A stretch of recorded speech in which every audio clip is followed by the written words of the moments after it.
एक मध्यम परिवार के एक लड़के ने 10वीं की परीक्षा में 90% अंक प्राप्त किए।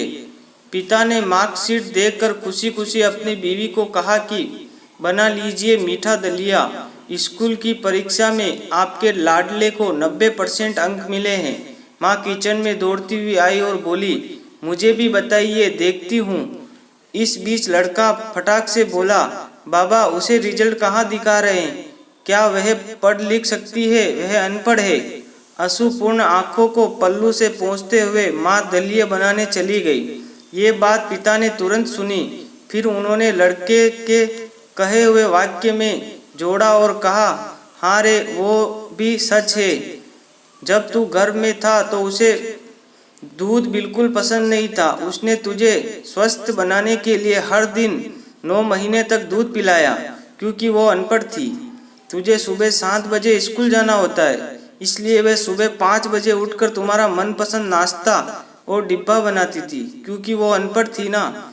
जब तुम रात को पढ़ते पढ़ते सो जाते थे तो वह आकर तुम्हारी कॉपी व किताब बस्ते में भरकर फिर तुम्हारे शरीर पर ओढ़नी से ढक देती थी और उसके बाद ही सोती थी, क्योंकि वो अनपढ़ थी ना। बचपन में तुम ज़्यादातर समय बीमार रहते थे, तब वो रात रात भर जाग कर सुबह जल्दी उठती थी और काम पर लग जाती थी, क्योंकि वो अनपढ़ थी ना।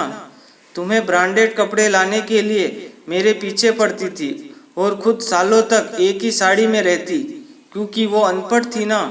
बेटा, पढ़े लिखे लोग पहले अपना स्वार्थ और मतलब देखते हैं, लेकिन तेरी माँ ने आज तक कभी नहीं देखा, क्योंकि वह अनपढ़ है ना।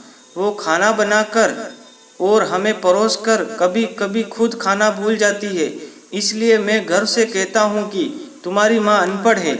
ये सब सुनकर लड़का रोते रोते और लिपट कर अपनी माँ से बोलता है, माँ, मुझे तो कागज़ पर 90% मिले हैं, लेकिन आप मेरे जीवन को 100% बनाने वाली पहली शिक्षक है। माँ, मुझे आज 90% मिले हैं, फिर भी मैं अशिक्षित हूँ और आपके पास PhD के ऊपर की उच्च डिग्री है, क्योंकि आज मैंने अपनी माँ के अंदर छिपे हुए डॉक्टर, शिक्षक, वकील, ड्रेस डिजाइनर, बेस्ट कुक, इन सभी के दर्शन कर लिए। ज्ञान बोध। प्रत्येक लड़का लड़की जो अपने माता पिता का अपमान करते हैं, उन्हें अपमानित करते हैं, छोटे छोटे मोटे कारणों के लिए क्रोध होते हैं, उन्हें सोचना चाहिए उनके लिए क्या क्या कष्ट सहे हैं उनके माता पिता ने। दोस्तों, कहानी अच्छी लगी हो तो कमेंट शेयर करना ना भूलें।